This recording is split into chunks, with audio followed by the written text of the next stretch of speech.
the spin.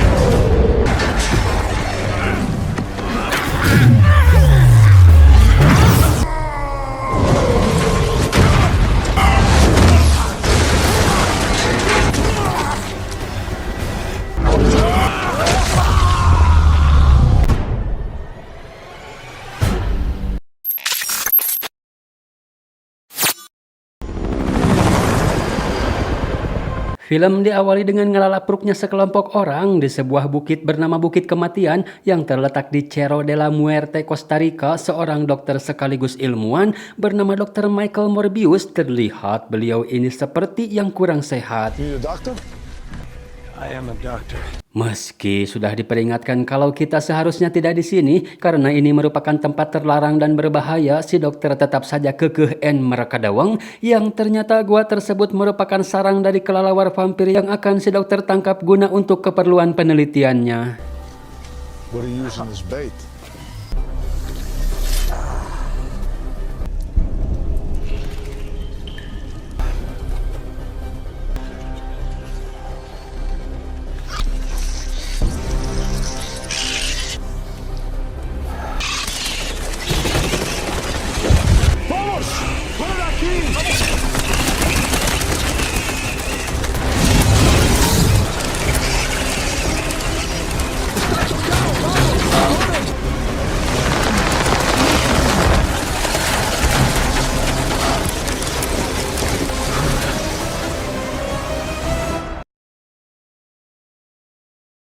Di bawah flashback ke 25 tahun sebelum kejadian tadi, terlihat si Michael yang masih bocil dan faktanya kenapa si Mac jebrok di awal tadi seperti orang sakit. Ternyata dia mengidap sebuah penyakit darah langka yang belum ditemukan obatnya membuat si Mac lumpuh dan tidak bisa jauh dari ruang rawat karena dia harus mendapat transfusi darah setiap 3 jam sekali. Namun di balik penyakit langkanya terdapat juga kelebihan langka, yaitu si Mac memiliki kecerdasan di atas normal. Si Mac kedatangan orang baru bernama Lucian, tapi suka diejek si Mac dengan sebutan Milo yang ternyata dia juga mengidap penyakit yang sama dengan si Mac dan akan menjalankan perawatan yang sama juga. Hingga suatu ketika alat transfusi yang dikenakan si Milo tiba-tiba saja mengalami error yang membuat si Milo seketika lunglai. Dikarenakan tidak ada perawat yang kunjung datang, si Mac memperbaiki alat tersebut dan nyawa si Milo pun berhasil diselamatkan si Mac.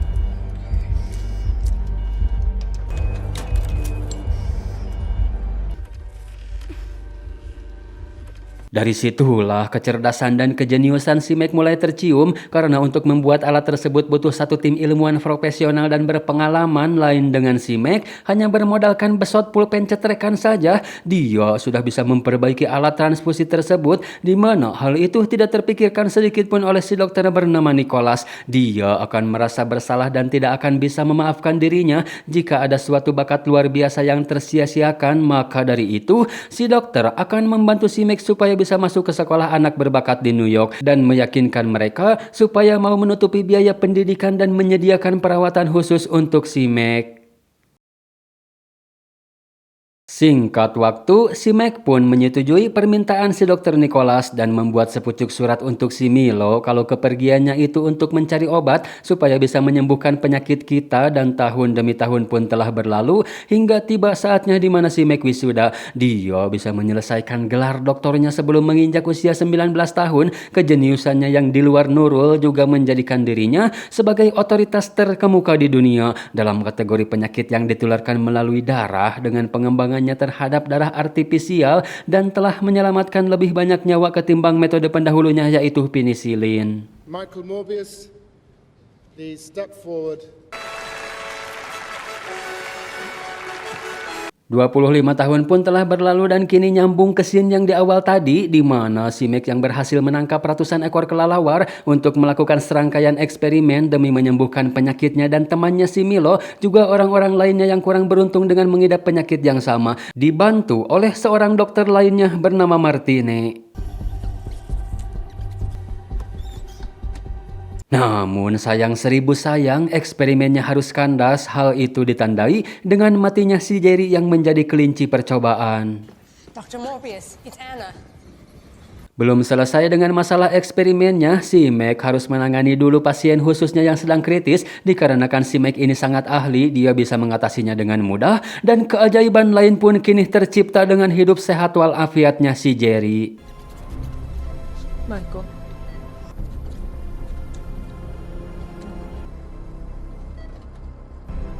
It worked. Pencapaian tersebut pun langsung si Mac beritahukan pada si Milo alias si Lucian, dan seperti inilah rupanya si Milo saat sudah jebrok. Mereka pun membahas soal ini di taman. Keberhasilan si Mac ternyata itu baru tahap awal, proses eksperimen masih panjang dan akan terus berlanjut. Namun si Milo sebenarnya di sini dia ragu akan keamanan eksperimen karena ternyata eksperimen tersebut adalah ilegal dikarenakan usia mereka terus bertambah, sangat berpotensi tidak bisa menikmati hidup dalam keadaan normal. Si Mac bisa meyakinkan si Milo untuk terus melanjutkan proyeknya dan akan dilakukan di atas perairan internasional. Singkat waktu, eksperimen pun dilakukan di atas kapal guna untuk meminimalisir terciumnya pihak berwajib. Berhasil menstabilkan sel-sel darah pada si Jerry, itu artinya tahap pengujian akhir akan dilakukan pada objek manusia. Si Mac itu sendirilah yang akan menjadi objek manusianya. That's it, bingo. Panas tiris dan semu-semu ngagibrig pun dirasakan si Mac setelah disuntikan serum. Ngerejepnya listrik membuat satu penjaga segera bergegas ke ruang eksperimen. Sulapnya, si Mac tiba-tiba saja sudah menghilang bak si dia yang akan ditagih hutang. Bagaikan Spiderman, si Mac pun kini malah berevolusi menjadi vampir yang haus darah. Serum tersebut memang berhasil membuat si Mac jag-jag, tapi jag-jag kemalinaan. Si Mac tidak bisa mengontrol dirinya dan menghabisi semua penjaga yang telah disewanya supaya tidak perlu membayarnya. It's just me.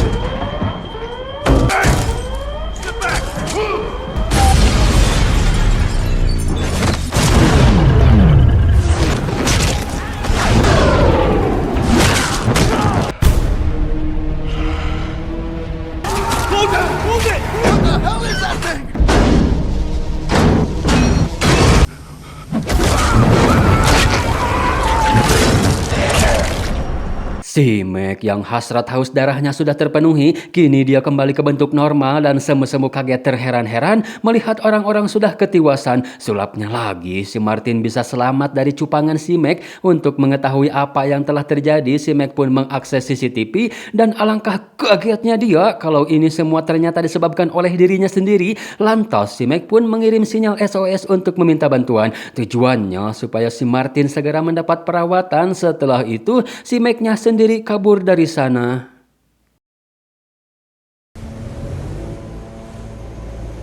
Beberapa tim medis dan FBI yang dipimpin oleh agen Stroud pun tiba di sana. Mereka sedikit kesulitan untuk olah TKP karena minimnya informasi dan tidak adanya rekaman CCTV karena telah dihapus si Mac. Bicara dengan si Dr. Martin pun belum bisa karena beliau belum sadarkan diri. Sejauh ini yang mereka temukan adalah setiap korban darahnya terkuras habis. Berita pun langsung tersiar dan itu disaksikan oleh si Milo. Jadi yang ngebiayain eksperimen rahasia dan ilegal ini si Milo ya gengs. Bahkan si Dr. Nicholas pun tidak tahu. Si Mac kembali ke lab pertama kali dia melakukan eksperimen yang ternyata mode jag-jagnya itu hanya bisa bertahan selama 6 jam saja. Dia kembali normal setelah meminum darah artifisial hasil pengembangannya Thea. Setelah itu dia mengeksplor kekuatan apa saja yang ia dapatkan. Dia juga mengembangkan bentuk ekolokasi semacam radar kelelawar sehingga dia bisa mendengar sesuatu yang berada jauh darinya dan merasakan sesuatu tanpa harus melihatnya.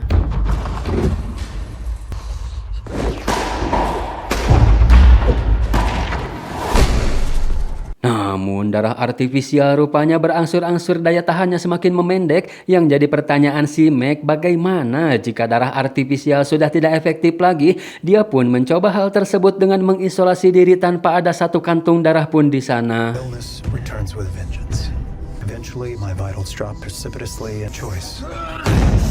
Di saat itu pula, si Milo yang mencari si Mac ke lab, dia dikagetkan dengan kondisi si Mac yang sedang adu gelajar efek dari kadaluarsanya darah artifisial dan sangat membutuhkan darah baru supaya bisa kembali normal. Dengan terpincang-pincang, si Milo mengambilkan darah yang ada di ruang pendingin. Si Meg pun kembali normal setelah meminumnya dan alangkah terkejutnya si Milo melihat si Meg sangat jag-jag tanpa pincang dan merasakan sakit lagi. Hal itu membuat si Milo, Kabita dan Culamit dia menginginkan serumnya supaya bisa normal seperti si Meg, dan jelas itu ditolak si Meg karena dia tidak mau apa yang dirasakan si Meg terjadi juga pada si Milo. Karena hal itu akan sangat membahayakan jika tidak bisa mengontrolnya. Obsesi akan kesembuhan membuat si Milo tidak bisa memahami perkataan si Meg. Secara terpaksa, si Meg harus mengusir si Milo dengan cara kasar. Please, Michael, don't.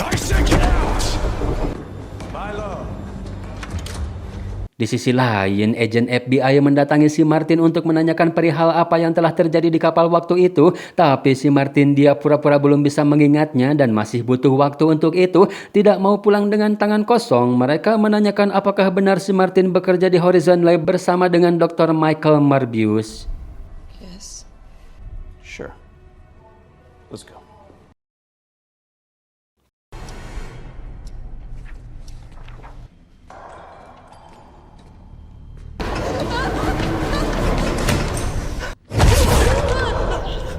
Keesokannya, rumah sakit sudah dihebohkan dengan penemuan seorang perawat yang tewas. Apakah itu perbuatan si Meg yang khilaf, gengs? Merasa bersalah karena faktanya dirinya kembali memakan korban. Si Meg pun bermaksud akan pergi dengan membawa semua darah artifisial. Namun sayangnya, dia harus bertemu dengan si Stroud. Mereka berhasil memojokkan si Meg dengan pertanyaan-pertanyaan yang mengerucut. Kalau si Meg telah melakukan sebuah eksperimen gila demi bisa menyembuhkan penyakitnya, membuat si Meg akhirnya ditetapkan sebagai tersangka dan akan dibawa ke markas FBI untuk ditindaklanjuti.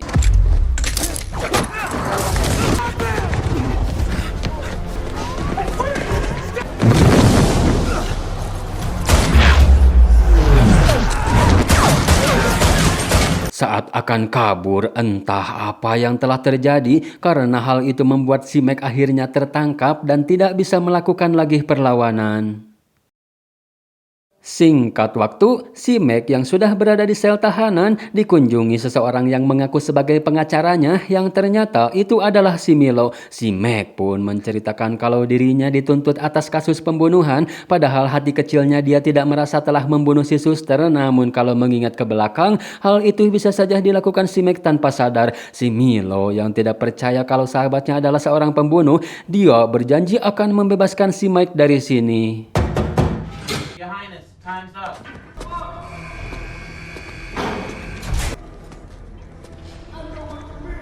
Wah, ternyata kedatangan si Milo ke sini, dia hanya mau menunjukkan ke si Meg kalau dirinya sudah tidak pengkor lagi dengan meninggalkan tongkatnya di sel. Itu artinya si Milo yang sekarang bukanlah Milo yang dulu lagi, karena faktanya dia secara diam-diam menyuntikkan serum kelelawar pada tubuhnya.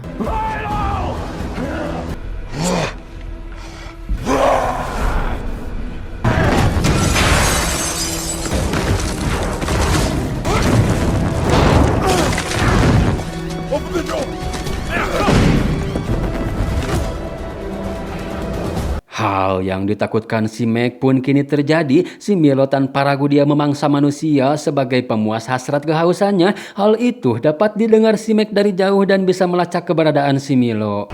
I may look harmless enough.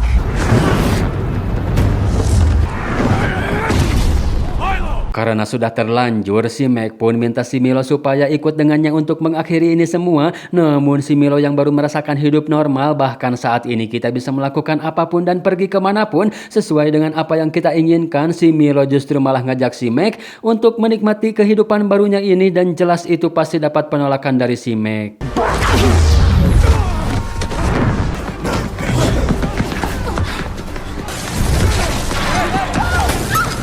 Kejar-kejaran pun terjadi di tempat umum hingga akhirnya bisa dilerai polisi. Namun betapa edannya si Milo. Namun si Meg di sini mencoba jalan damai dulu ya, gengs. Dia sengaja tidak melawan sambil terus menyadarkan si Milo hingga akhirnya si Meg sadar kalau kejadian pada saat di atas gedung itu akibat dari si Milo yang sudah berevolusi. Keesokannya si Mac menemui si Martin yang sudah pulih kalau pemberitaan di koran maupun media itu bukan si Mac yang melakukannya melainkan si Milo yang juga telah memakai serum dan dia saat ini masih berkeliaran di sana. Maka dari itu si Mac butuh bantuan si Martin untuk menghentikan si Milo. Di sebuah kafe, si Mac menceritakan semua yang dirasakan dan apa yang telah terjadi pada dirinya. Masalahnya, darah artifisial yang bisa mengontrol dirinya, kemampuan daya tahannya semakin berkurang. Yang tadinya 6 jam, kini hanya bisa bertahan 4 jam saja. Si Mac minta tolong pada si Martin untuk mengambilkan beberapa barangnya dari lab. Sementara si Mac-nya dia punya sebuah rencana setelah melihat ada beberapa petugas lab lain yang ngutang kopi ke sana. Lantas si Mac pun membuntuti mereka hingga sampai ke lab tempat mereka bekerja. Bukan barang-barangnya yang diinginkan si Mac, melainkan secara baik-baik si Mac minjem lab mereka untuk beberapa hari ke depan. Lah, saha maneh kok ngatur? Alah, punya lab pararoe kieu juga kamar jablay juga belagu. Rasakan ini.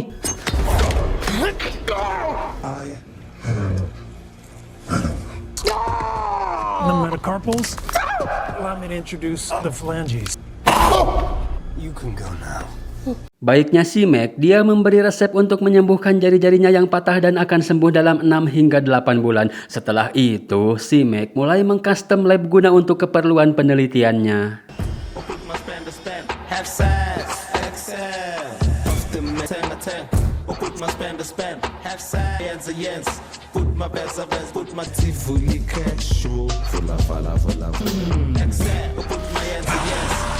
Nu burung buah edan. Singkat waktu, malam pun poek si Milo yang sudah dandan tadi pergi ke sebuah bar terkenal. Dia menggoda satu cewek di sana yang membuat kekasihnya ngadat dan nyuruh si Milo untuk cabut dari sini.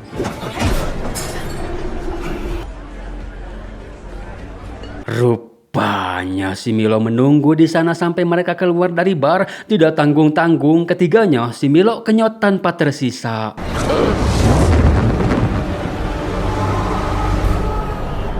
Sedangkan si Martin yang pergi ke lab untuk mengambil barang pesanan si Mac, yang ternyata dengan cepatnya si Milo sudah berada di sana saja dengan dalih mengkhawatirkan si Mac yang sendirian dan menjadi buronan polisi. Si Milo menanyakan keberadaan si Mac karena dia mau membantunya, tapi dikarenakan si Martin sudah hafal situasinya, dia pun berpura-pura tidak tahu dan minta si Milo meninggalkannya dengan alasan si Martin mau bekerja.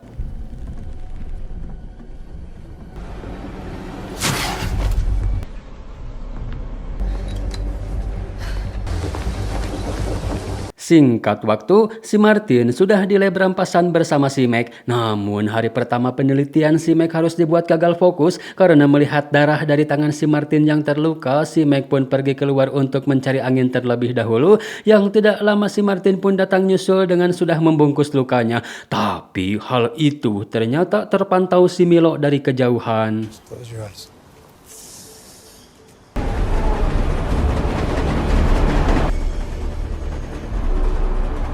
Keesokan harinya, FBI lagi-lagi kembali menemukan korban yang sudah jelas mereka pasti mengira itu ulah si Mike. Berita tersebut pun juga ditonton langsung oleh si Nicholas hingga si agen menemukan CCTV dan setelah dicek, barulah mereka tahu kalau ada orang lain yang seperti si Mike. Dan kini si Nicholas pun tahu kalau si Milo juga ternyata terlibat. Lantas dia pun langsung menemui si Milo yang berkata kalau dirinya telah terlahir kembali dan menunjukkan revolusinya yang sudah menjadi vampir. Tidak sampai di situ, si Nicholas yang pro si Mac dipikas sebal si Milo dan telah lama dipendamnya karena si Milo tidak bisa berbuat apa-apa lain dengan saat ini. Si Milo mengharewosi si dokter supaya memberitahu si Michael kalau dirinya akan membantai umat manusia sebanyak yang dia mau. Sementara si Mac-nya sendiri ternyata dia membuat sebuah serum antibody, namun berbeda dari biasanya karena serum ini bisa menghambat peritin, menghasilkan zat besi berlebih dalam jumlah banyak, mematikan untuk kelelawar dan sangat fatal untuk manusia. Serum ini akan si Mac gunakan untuk menghentikan si Milo, namun si Mac ternyata membuat serum tersebut 2 biji yang tidak lain, satunya lagi adalah untuk dirinya sendiri. Kevampiran yang semakin hari semakin sulit dikontrol membuat si Mac tidak ada pilihan lain selain harus mengakhiri hidupnya. Dan tidak lama dari itu si Nicholas nelpon si Mac dan menceritakan apa yang telah menimpanya saat ini. Dalam kesekaratannya, si Nicholas minta si Mac supaya menghentikan si Milo. Yang tidak lama dari itu, si Mac bisa melihat, mendengar, dan merasakan apa yang sedang terjadi pada si Martin. Si Mac pun mulai memindai kota untuk mencari keberadaan si Martin.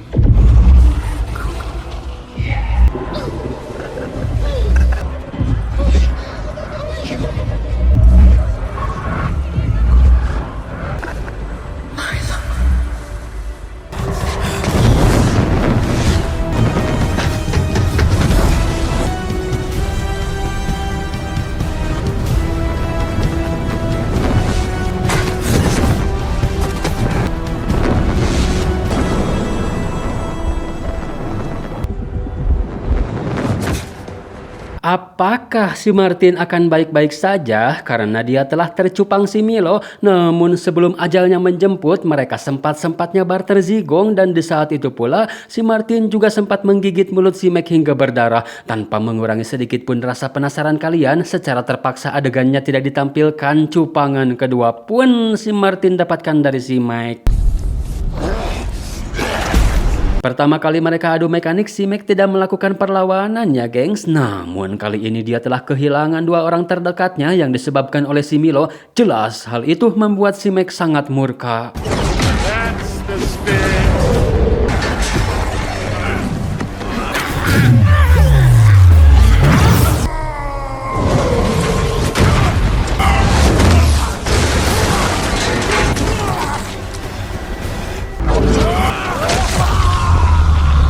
Namun kebebasan si Milo dan asupan makanan yang ia dapatkan dari manusia langsung membuat dirinya jauh lebih OP dari si Mac hingga dia tidak walakaya tanpa adanya perlawanan yang berarti. Come on, Michael!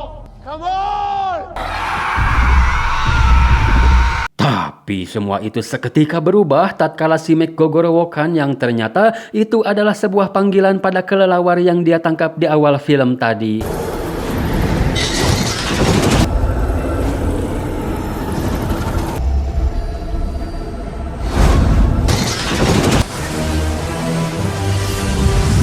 Seketika, para kelelawar itu pun mengerumuni si Mac yang membuatnya kembali bangkit. Bahkan, para kelelawar itu mampu si Mac kendalikan layaknya sebuah senjata dan berhasil menyuntikkan antibodi yang sebelumnya telah diracik si Mac. Persahabatan mereka pun harus kandas dengan saling membunuh satu sama lain. Untuk meraih ambisi, terkadang kita sering memaksakan diri. Ketika semua itu tidak tercapai, maka kekecewaan yang sangat mendalam pun akan dia rasakan. Dan bukan berarti juga kita tidak boleh memiliki ambisi. Siapapun berhak, bahkan wajib memilikinya selama dia tidak terobsesi. Karena obsesi hanya akan membuat Anda berbuat atau mengorbankan sesuatu yang sebenarnya tidak perlu. Film pun diakhiri dengan munculnya semacam portal, diiringi dengan munculnya sesosok pria misterius dalam sel kosong yang menyebut dirinya dengan nama Adrian Thoms. Lalu siapa cina Adrian Thoms ini, gengs? Karena setelah dia dikeluarkan dari penjara, dia menemui si Mac yang berada di pedesaan untuk mengajak si Mac bergabung dengannya yang akan membentuk sebuah aliansi. Has to do with Spider-Man, I think. Intriguing. Silahkan berteori ya gengs. Tosan heulanya ama mat atosan.